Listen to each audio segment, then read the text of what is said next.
All right. Good evening, everyone. Thank you for joining us on this Saturday night, spending your Saturday night with us. So my name is Fadi. I'm a recent graduate from Columbus Central University. I'm one of the leaders for the NMatch 2025. I'm joined by one of my colleagues, Shannon. Hi, I'm Shannon. I'm a fourth year medical student at Rosalind Franklin University. All right. And we have some amazing residents with us today to talk to you guys. So I'll start with some introductions. So we have Dr. Andrea Mendez from Duke University. She's a PGY1. We have Dr. Joshua Fernandez, PGY2 from UC Riverside. And we haven't been joined with Dr. Edwin Serrano yet. Hopefully he'll join us. We have Dr. Brendan Huang, PGY4 at Northwell Health. And then we're joined by Dr. Daniel Moreno-Zambrano, PGY3 at Larkin Community Hospital. Thank you, everyone. Thank you guys for taking your time and joining us. I know you guys have some busy schedules. It's a pleasure. All right. So we'll get started just out of respect for everyone's time. So, Dr. Mendez, if you want to go ahead and take the floor, it's all yours. All right. Hi, everyone. Very happy to be here today with everyone here and some of my very old friends like Danielle. Always happy to see some old friends. Neurology is an amazing community, as usual.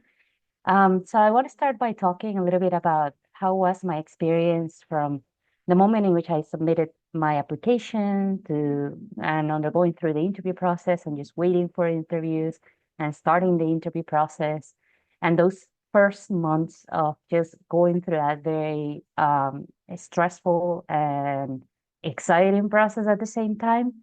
But before I talk a little bit about it, I'll just give you a little bit of an idea of my background so that you can ask some questions that relate to that towards the end.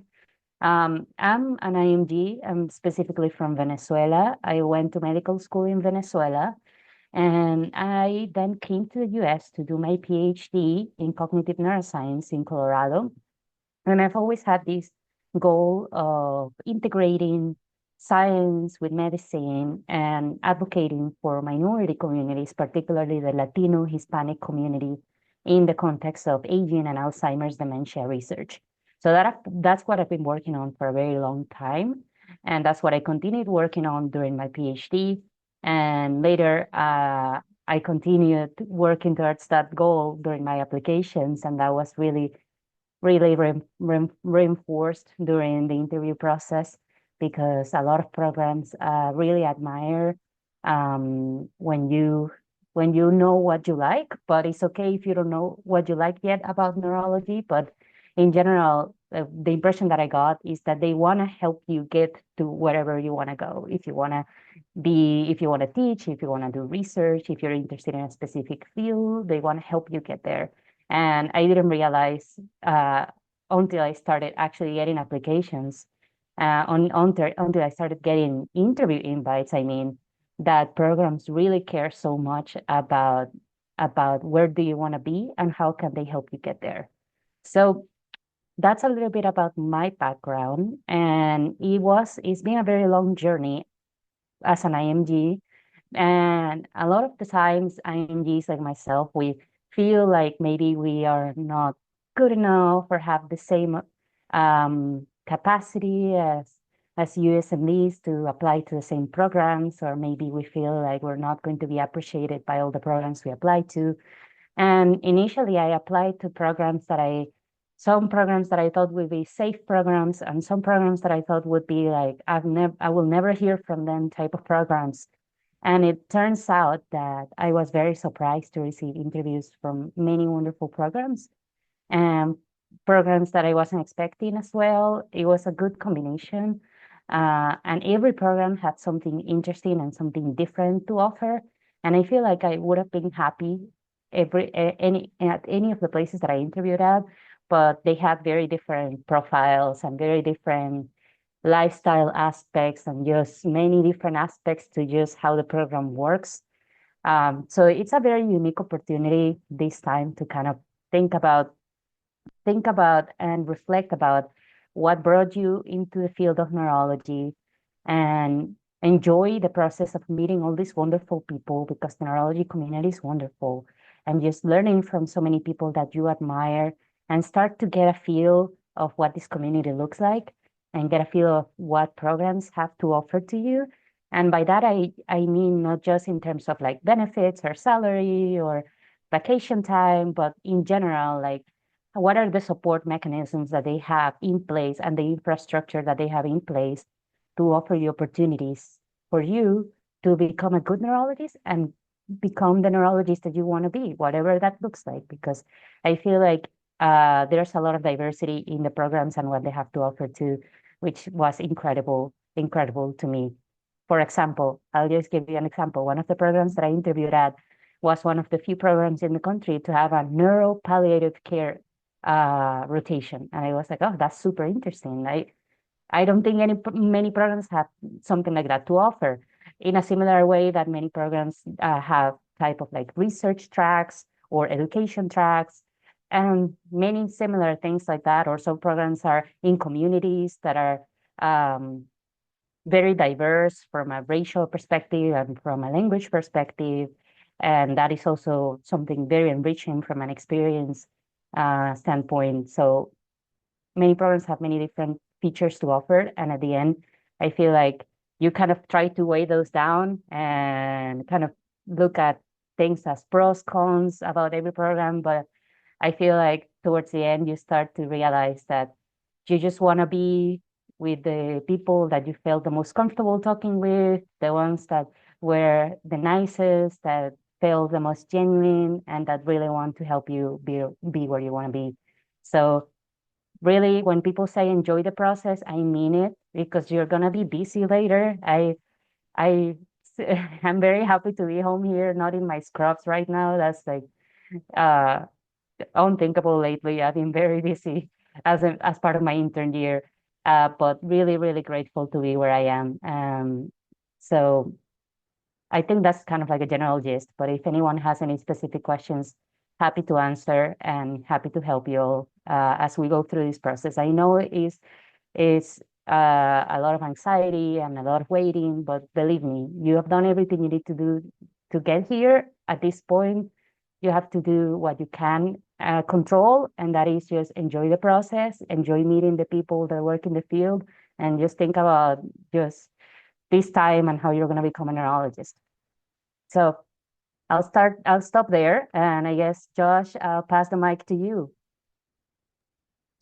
Just really quick, thank you, Andrea. So just some quick housekeeping things that we didn't discuss for all the attendees. If you have any questions, you can put them in the chat, and at the end, we'll have about like 15-20 minutes to do a Q&A.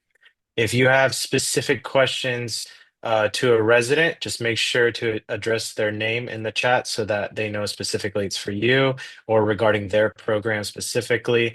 Another just quick disclaimer also is just out of respect for everyone, we can't have the residents discuss yours particular application specifically. Offline, if you want to reach out to any of them via Instagram or however, you can discuss with them there.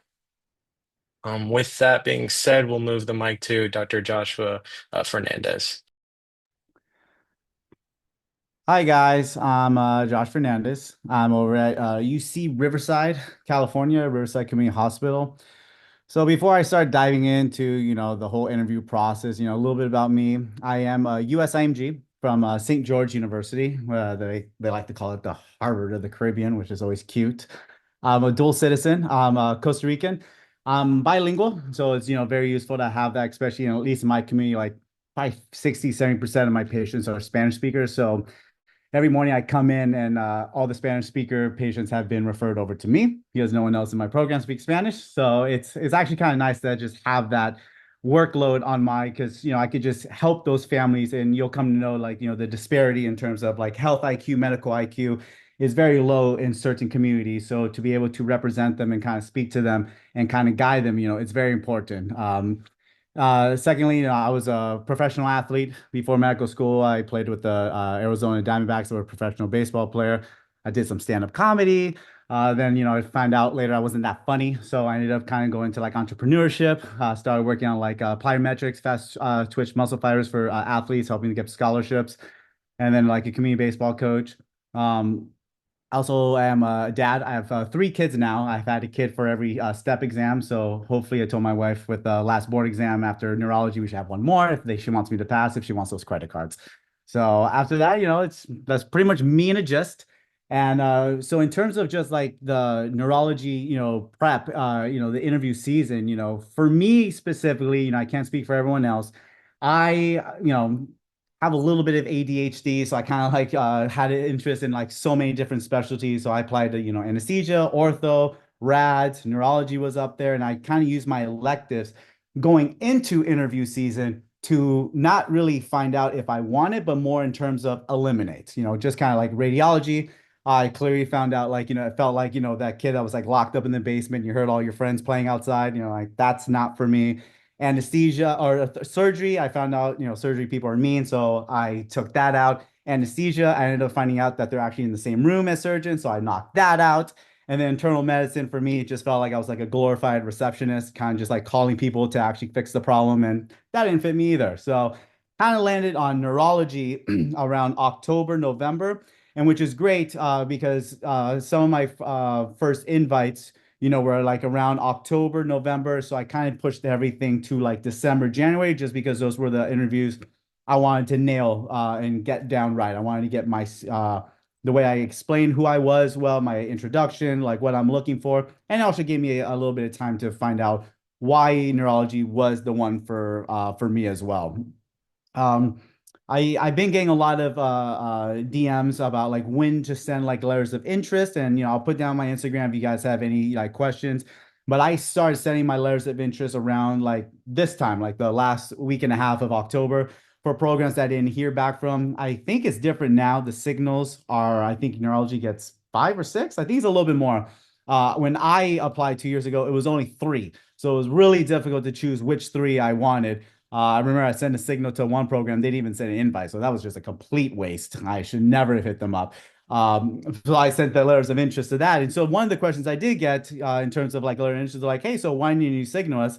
You're not gonna lie. I just told him, I was like, look, you weren't really on my radar initially. So, but now you are. I was like, and the guy was really cool and everything. I was like, look, man, I'm just desperate. I was like, just give me an interview, man. And I got one and everything. I ended up not ranking them, so it didn't even like matter. Again, it was like going on a first date and kind of like saying like, you want a long-term relationship, and that was just a complete lie from the start. So, but in terms of like interviews, it was like, getting to know them, right?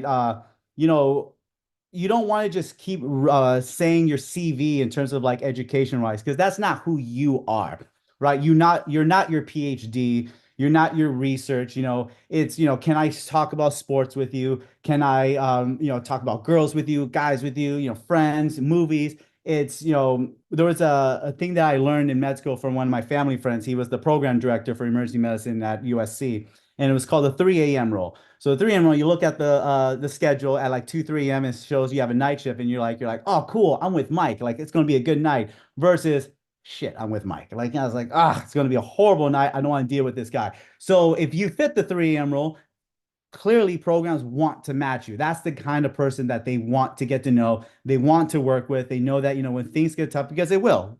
Residency is very, very difficult. You'll spend more time with them than you will with your family. So you need to make sure that these people that, we're going to, end up ranking or matching or, getting to know are somebody that we can get along with.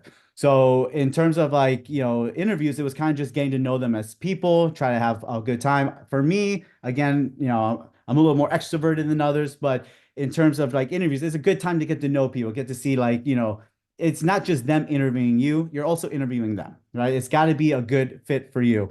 And, for me, it's, you wanted to see what they have in terms of like a program for me, UC Riverside. I was, one of the things I wanted was, if I could like find cheat codes to have one less fellowship, because I learned that in anesthesia, if you got a lot of practice with LPs or certain procedures, you wouldn't have to do a fellowship for that. So Riverside Community Hospital is a tier 1 stroke center. And because of that, I don't have to do stroke for fellowship. Like if I want to be a program director, then yeah, you should be in you do the fellowship. But if you don't want to, you could do like work at a program like that. And so after your full 4 years of training, you get the same amount of stroke workup that you would with a 1 year fellowship. So I could be a stroke doctor, neurologist after residency without having that extra year. So looking into that, it's also very important. That's why it's very important to do your homework as well to see what a program offers you, not just the other way around. Obviously, if you only have one interview, they're the best, the best thing ever. You go for that, you lie, you just tell them exactly what they want to hear.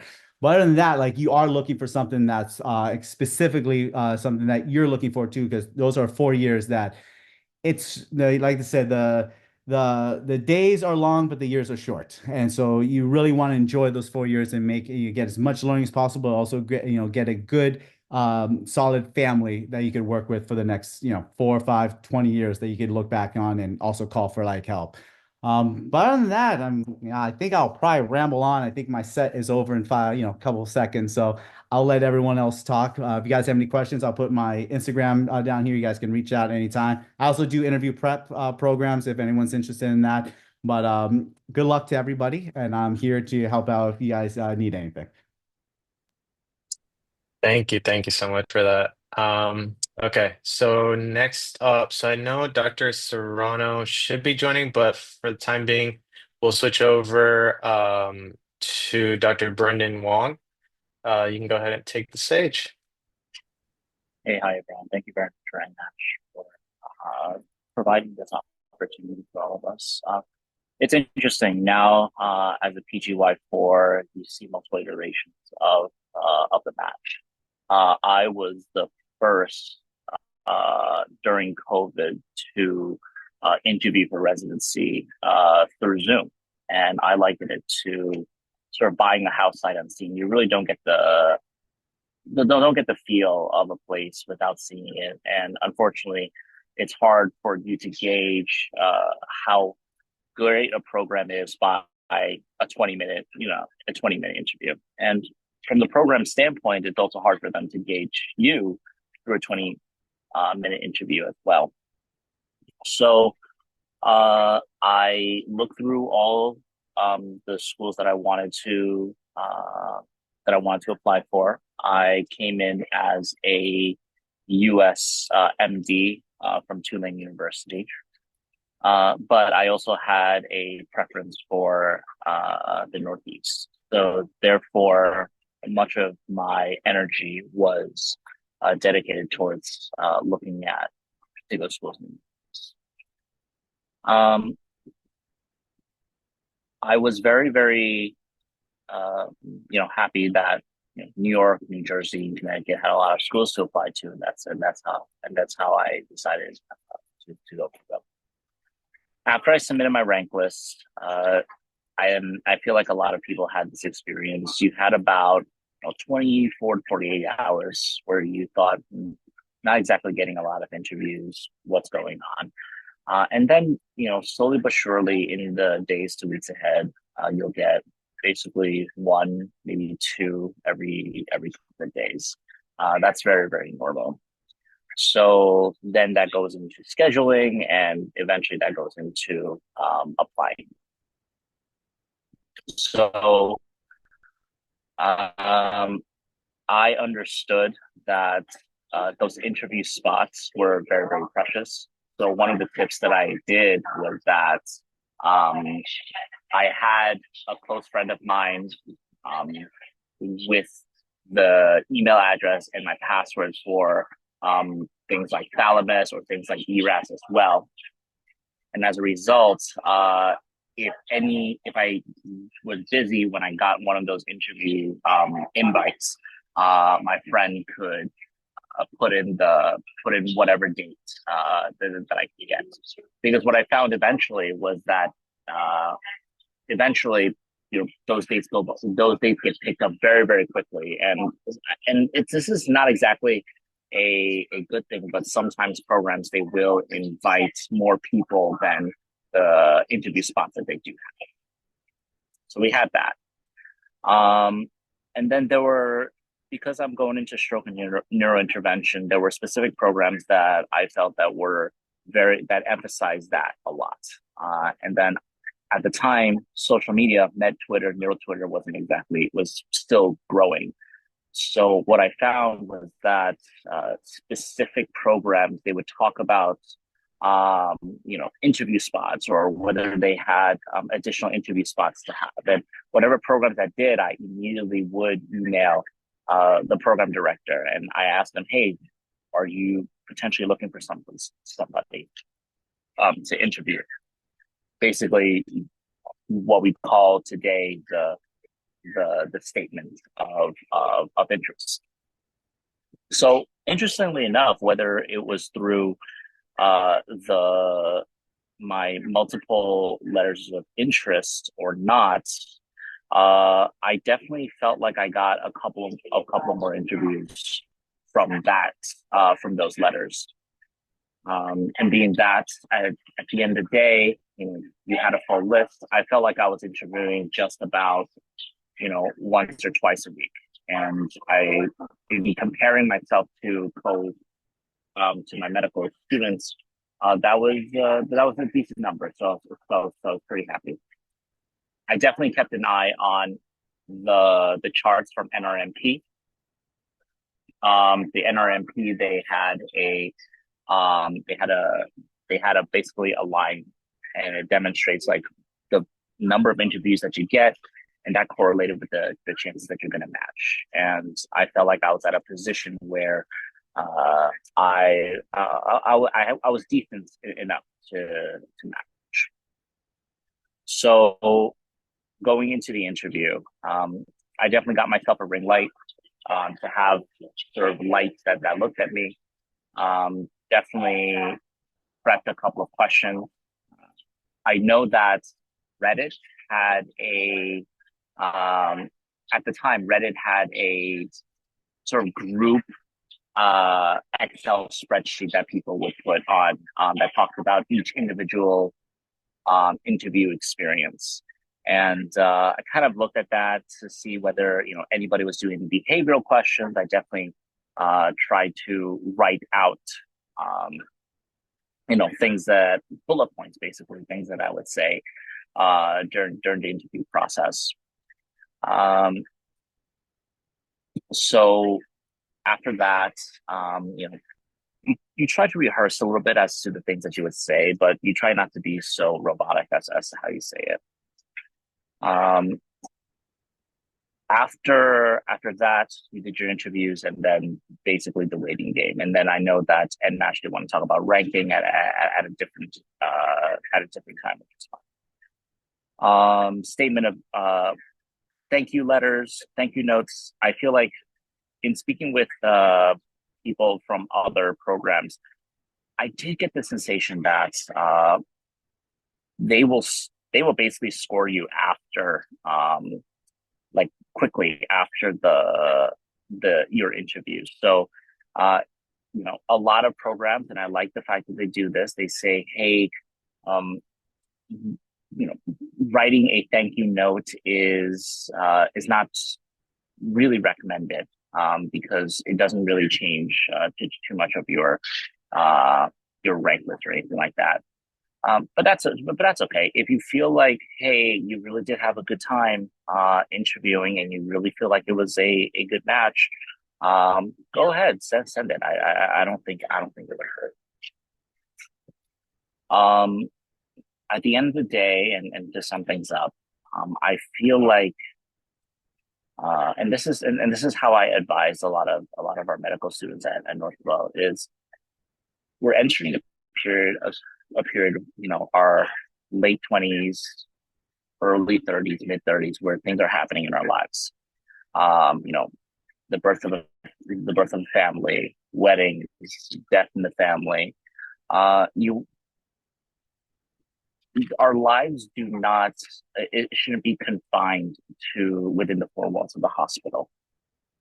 And you want to find a close group of colleagues who would be able to help you out in the case that any emergent issues were to occur. And then, which program will do that? Well, that's the name of the game. Basically, you want to find a good fit, and you want to find a program that would that has residents, that has a good cohort, that would help you out in your greatest time of need. At the same time, when you become a resident and eventually a doctor, you help others in your greatest time of need. So, a little bit. That's all I have to say in terms of the application process for me. And if you have any questions or anything like that, feel free to let me know. Thank you so much.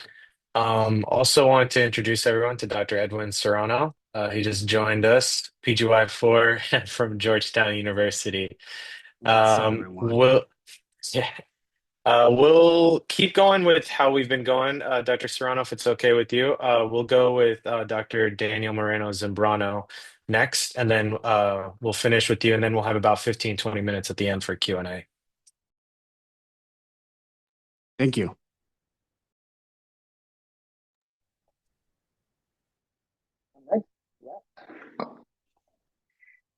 Hello, everyone. Thank you for the invitation. I don't know if you can hear me there. Can you hear me? Okay. So my name is Daniel Moreno. I'm a PY3 and chief resident at Larkin Community Hospital of Miami program. It's a pleasure to be here. So I'm originally from Ecuador. I finished my med school in 2014, and then I was working there as a moonlighting physician for a couple of years, and also teaching in my former med school, pharmacology and anatomy. So I was very active before applying the first time. And I say the first time because it's important to mention that the first time that I applied, I didn't match. And I think that that's something that I always like to mention that, because you can see that even if you don't match the first time, there's always a next opportunity. And that's extremely important. I cannot highlight that enough.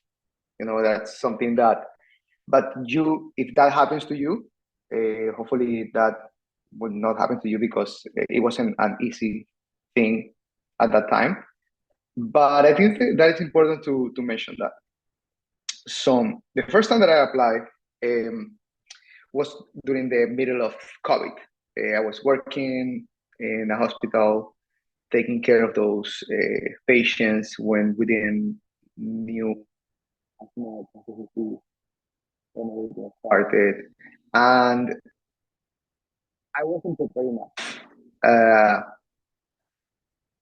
I had this, but for example, I didn't have my ECFG certificate, so I applied without the ECFG certificate, and actually arrived quite late. I still got some interviews, and I think that at the end, that was an amazing experience, especially to correct certain things that I didn't do as well at the second time.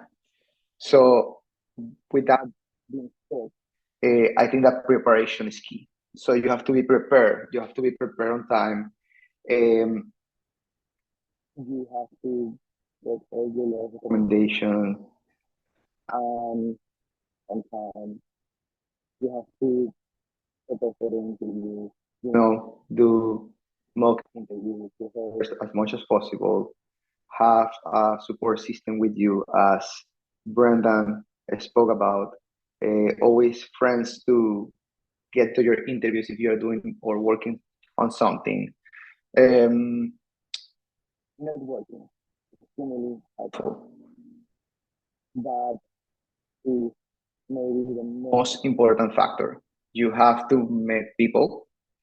And I think that, especially for neurology, and I'm a little bit amazed when I talk to students and they do not about the American Academy of Neurology, or that they can become members without any fee, or going to the ANM meeting without a discount. That those things are things that are extremely important. So you have to network. You have to, and it's important. You have to knock the doors, all the doors that are possible, obviously, and you have to do it in an appropriate manner. You have to maintain a professional communication, and something that is important, and maybe we don't highlight that enough. Once you get the invitation, you are already a potential very good applicant for that program. So take that into consideration. And then it's very much like any relationship. So you have to ask all the questions that you have and be sincere with your answers as well, because that's important.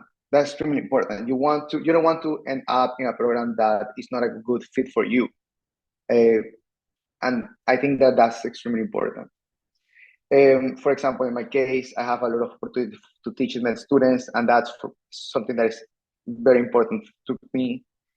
But for example, if you are like a more research person, my program wouldn't be the best fit for you. And that happens with a lot of programs, and you have to take that into consideration. So I will say that letter of interest are always a very good idea. Some people, they don't look at the letter of interest at all, but other programs, they do. So when is the right time? I would say the sooner the better. But even if you are doing it right now, I wouldn't. You don't actually you don't have anything to lose. So I would say just go and do it, especially if you're really interested in that program. Do not be afraid of maybe be on the program account or maybe one of the residents. Obviously, do not expect a rapid answer or even an answer, but at least you can manifest your interest in that program. I think that is important for every program is different, and they have different preferences. Some program directors prefer to look at the score. Some program directors prefers to listen to a very good story. I had the opportunity to meet an amazing programs directors and residents the first time and the second time that I applied, and the way that I was able to connect with them, and even with the programs that I didn't match with other programs, I met an amazing people on the journey, and at the end, even when you match and then you start going to the meetings and the conference and you met them in person, it's an amazing experience as well, because at the end you will encounter that the neurology community is very close, and it's important to have a very good impression and networking and be as professional as possible. And you will find an amazing friends. I had the opportunity to connect with Fadi in NN and with Andrea. I met through Twitter, and then we met in person, and we have been in contact since then. So I think that that's something that is important. So I need to highlight that. Maybe the most important thing is preparation in advance, and also networking as much as possible. I don't know if you have any questions, so I will be available at the end for any question that you may have. Perfect. Thank you so much. All right, so we'll go on to Dr. Edwin Serrano. And you're up. I'll pass the mic on to you. All right. Let me do a vibe check. Everyone can hear me okay? Does it sound okay? Yeah? Not your heads? All right, great. Awesome. All right. Dr. Serrano here. I'm currently a PGY4 at Georgetown University Hospital in Washington, D.C. I'm also the chief resident of my class. And I just recently learned that I match at Harvard for autonomic disorders next year. So I'm going to be going to Boston. So hopefully I will get to see you, any one of you there. I'm really happy to be here. I'm sorry that I had a little bit of technical difficulties to be able to join, but here I am now. And just to share a little bit of my insights. I think that to start neurology, it was perceived as not necessarily easy residency to match into, but definitely accessible. And now we are finding that we're becoming very competitive. So being at the top of your game actually is really important if you want to go to a really great program and be in a really good spot. So it all starts with your CV. I think that probably that's one of the most important things. Of course, we dwell into the scores. Now, step 1 is pass-fail. Now, step 2 has become the benchmark. So, although scores are just kind of part of the equation, I think it's a great entry level for all of you. However, if you, let's say you score less than 220, 230, or even fail one attempt, that's certainly doable if you have the right CV and that you have the right cards in your arsenal. So definitely now putting that aside, because it's not everything about scores, I think your CV as the most important building tool for your application has to breathe and has to say that you really want to get into neurology. Programs, at least the feedback that I've gotten by talking to multiple program directors for really great programs, they feel like a person who's kind of wishy-washy with their CV is probably not a person who's actually committed and probably might be seeing neurology as a plan B, or has neurology as a plan A, and then probably any other specialty as a plan B. So you really need to make sure that your CV says unequivocally, I have done this kind of experience in neurology because I want to be a neurologist. It can even be a rotation, it can be a paper, it can be many different forms. Some people do research. I had the blessing to actually, just because there are some fellowships that are not ACGME accredited. Multiple sclerosis is not one of those, and I was blessed to be able to do that. So I did a fellowship in MS in neurology just prior to start a residency. So that kind of built everything for me to say, hey, I'm really committed to this field, and this is what I really want to do. And I think that was really helpful. So once you have that, then I think you're going to be in a better spot to be taken seriously as a candidate for good programs. And then, of course, you start the application process.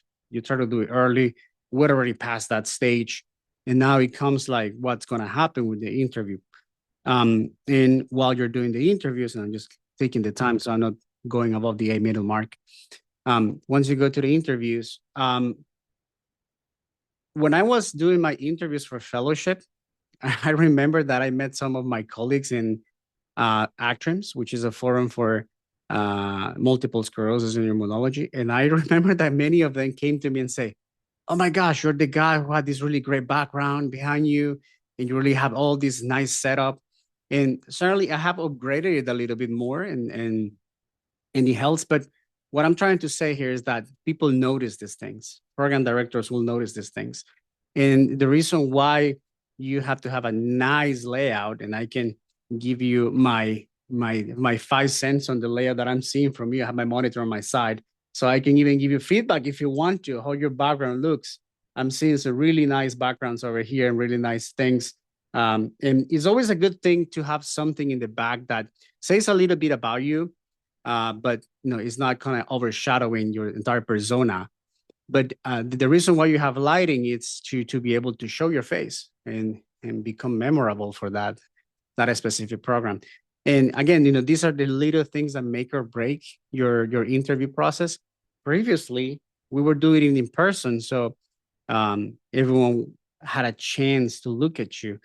Now it's a little bit harder because you're only kind of fixed on this little timeline of interview slots that you have with someone. So you really want to make sure that you have good lighting. So certainly I'm not asking you to do what I do, which is like a really expensive camera, really fancy mic, studio type of lighting.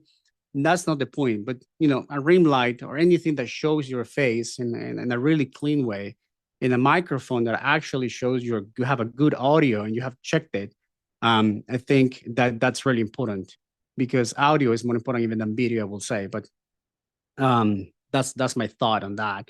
And then finally, I'm always amazed how many candidates sometimes go to an interview and they have not done their due diligence.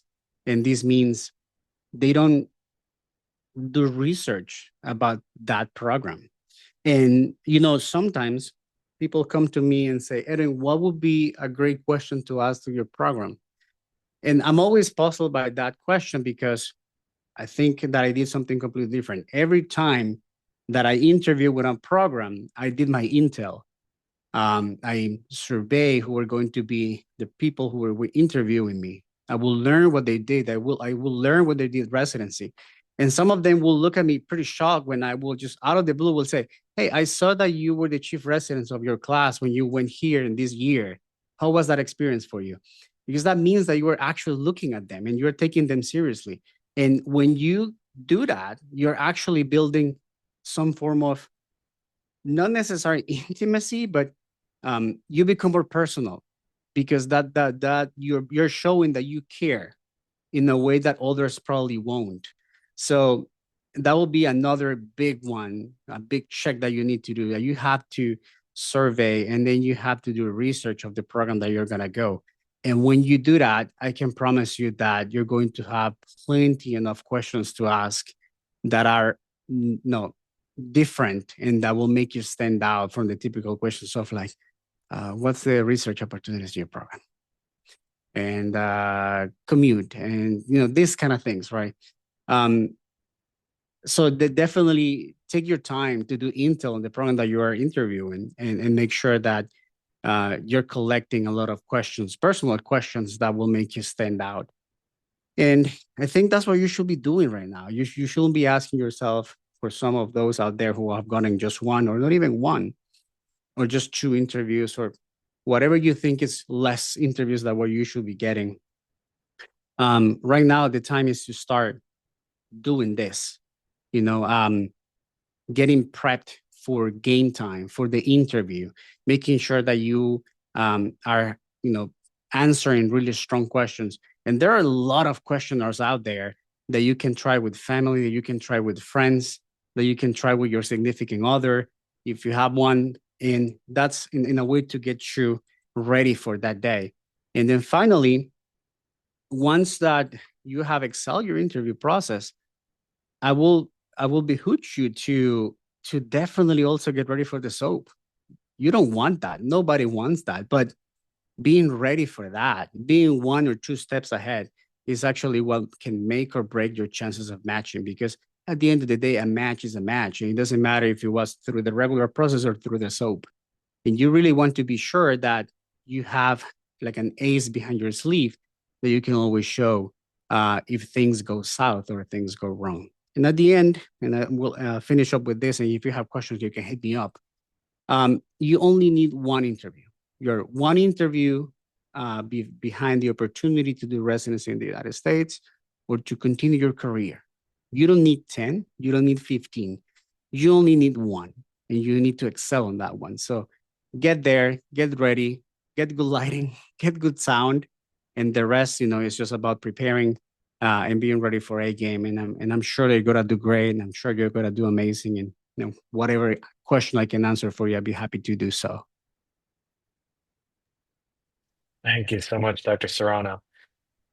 Okay, so we'll open up the floor to questions. I looked in the chat, some of the questions I know a lot of the residents went through and were answering. Thank you for that.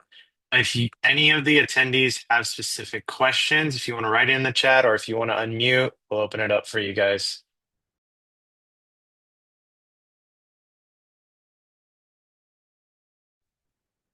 Hi, everyone.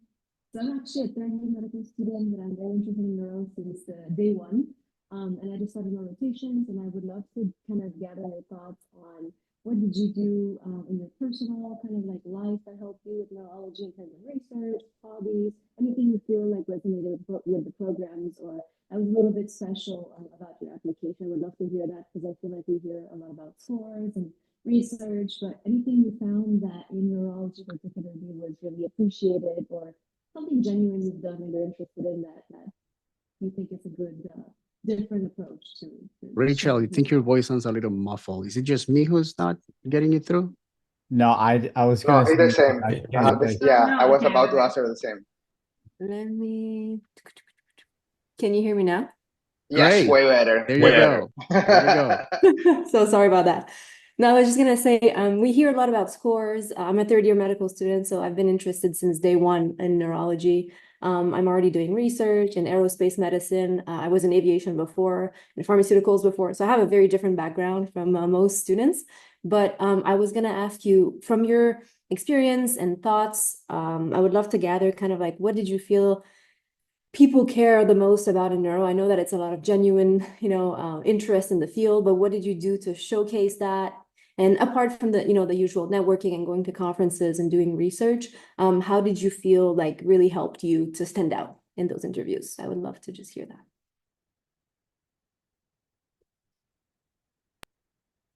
Yeah, whoever wants to start, we can go ahead. Or we can go in the order we had, like Andrea can go first.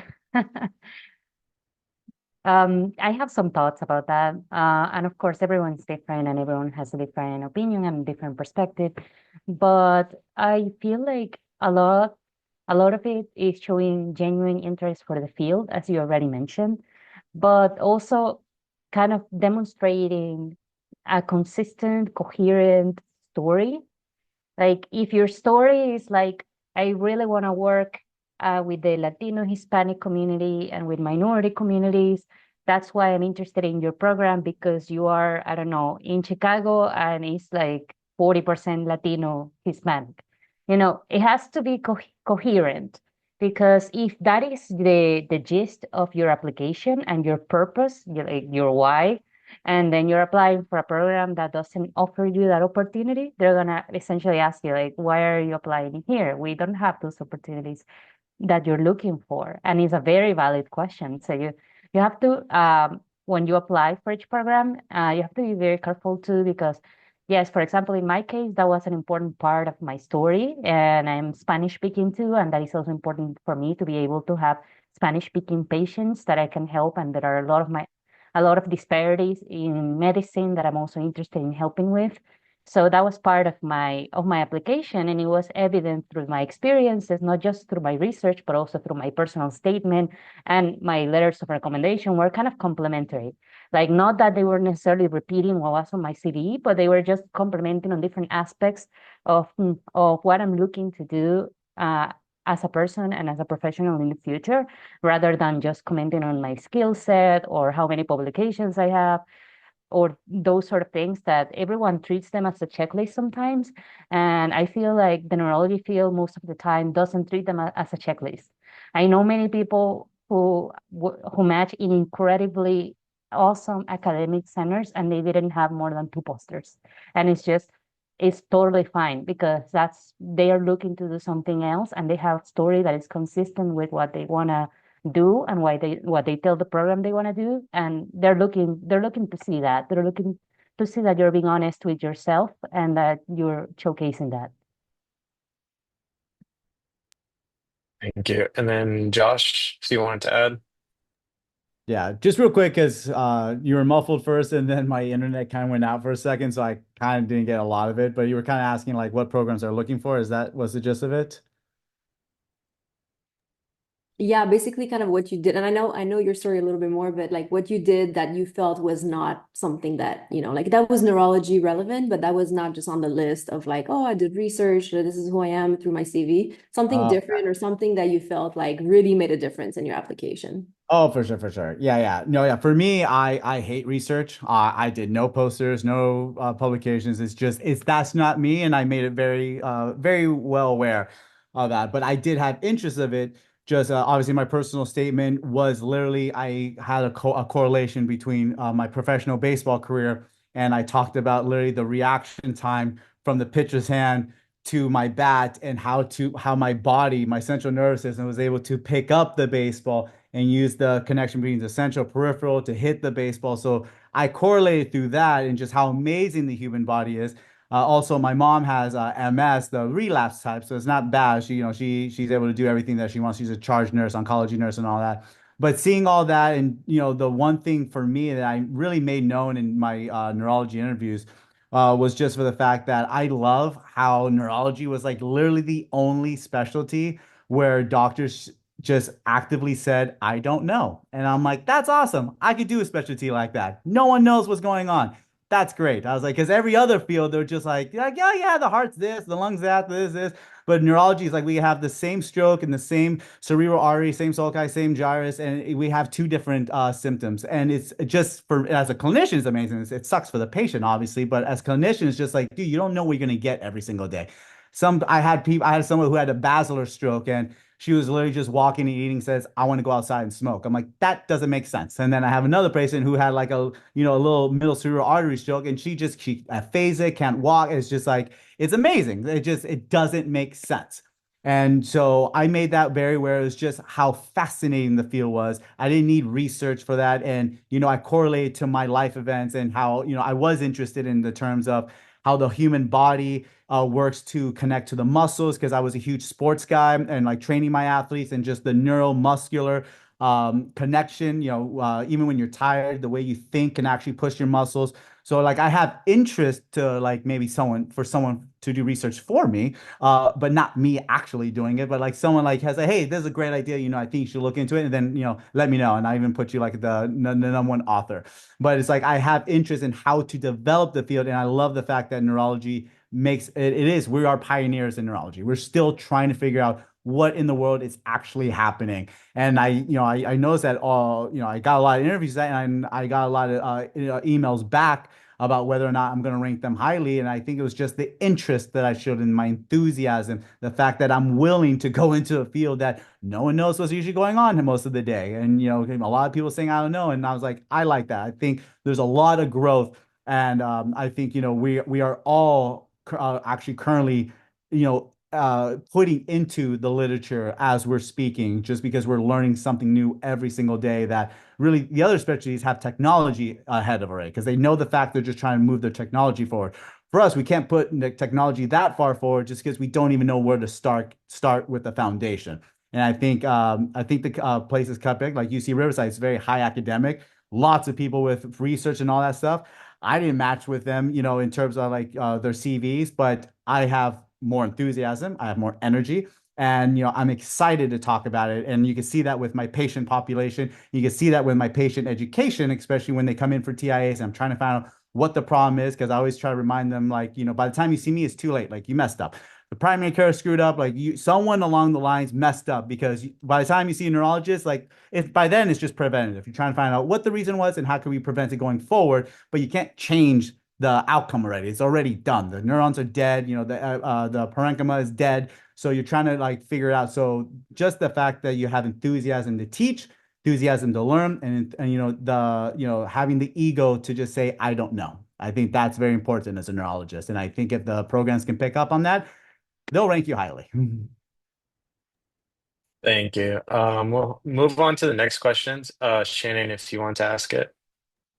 Yeah, sure. So there's one question in the chat that hasn't been answered by anybody yet. So it says, how long or detailed should letters of interest be? What things are more important to include and what's better to leave out? And we'll go to Dr. Huang for that one next. Or Dr. Serrano, I mean. My bad. Sure. Okay. I'm sure that everyone's here came here to see blood, so I'm just gonna disregard and disagree with a couple of my colleagues here, just to kind of spice things up a little bit.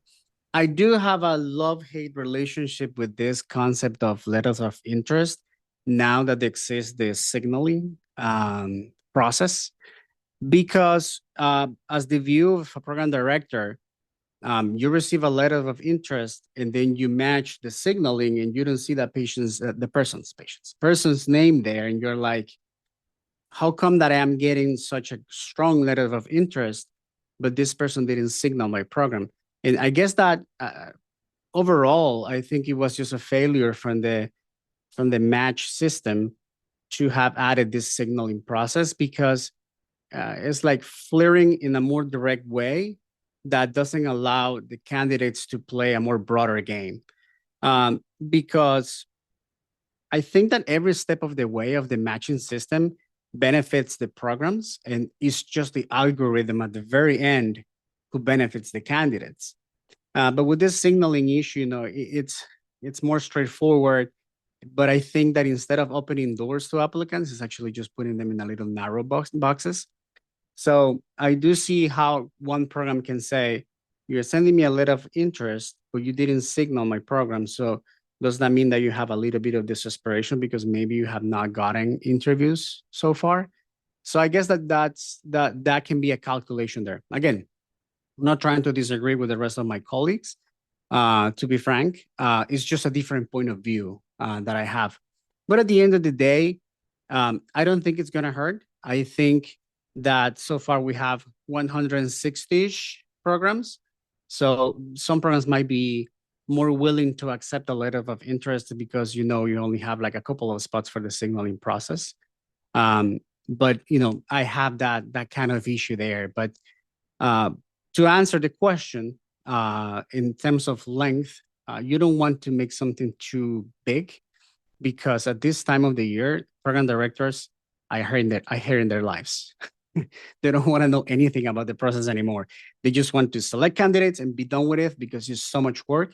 And they still have to do clinic, they still have to round, they still have to take care of like the RVUs or whatever process is working in every hospital and at every institution.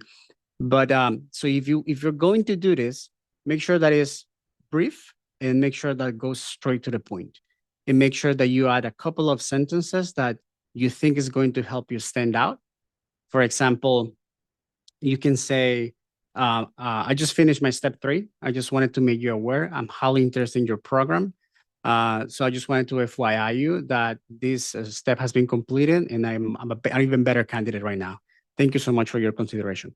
Something brief, something small. And I think that could be better than some putting something really large because they're just going to delete it and not even care about it, to be honest with you. Thank you for that. We'll switch gears to a different question for Dr. Huang. So we had someone write in the chat a specific question, so I'm just going to word it a little differently. So for someone who has some research experience, but specifically was in medicine, not neurology specific, how could you make it work still in your favor? Yeah, so this is a really good question. I think it boils down into what your story is, right? You can, when people are reading your applications, the research section is just one part of, honestly, about a 45-page application that you have. And when I say 45, I really do mean 45, right? We got to include your letters of recommendations, all 3, 4 of them. We got to include your own personal statements. We got to include your resumes, of which you put everything, including your experiences and everything like that. The research publication aspect of it really just takes up a couple of lines per application. So if this is a research academic focused place, then maybe they'll look more into it. If this is not, then I think that works in your favor in the fact that you can say, I've done research, albeit in some other internal medicine, whatever topic. But partly that's because that was what was offered in the program that I was in. However, I was able to get research experience in terms of understanding how to do a literature review. I was able to understand how to do benchwork research, talk about the experiences that you got from the projects that you worked on, particular skills that you got from the research you worked on, and then say, hey, if I'm presented a case report by whatever neurology program that I get accepted to, I am very much able to turn that case report into a literature review, and this is how I've done it. So that's how I would spin it. Spin the whole I've done research in other specialties question. Perfect. Thanks so much. And then I'll pass it on to Shannon. Yeah, so unfortunately, that's all the time that we have for today. But thank you so much to all of our panelists for volunteering their time with us tonight and for sharing their insights. We have recorded this panel on YouTube for YouTube, so we'll be posting it within the next couple of days. And then in January, we will be having a second resident panel talking about the rank lists. But other than that, thank you all so much for coming. Have a good rest of your night and good luck with the rest of your application cycles.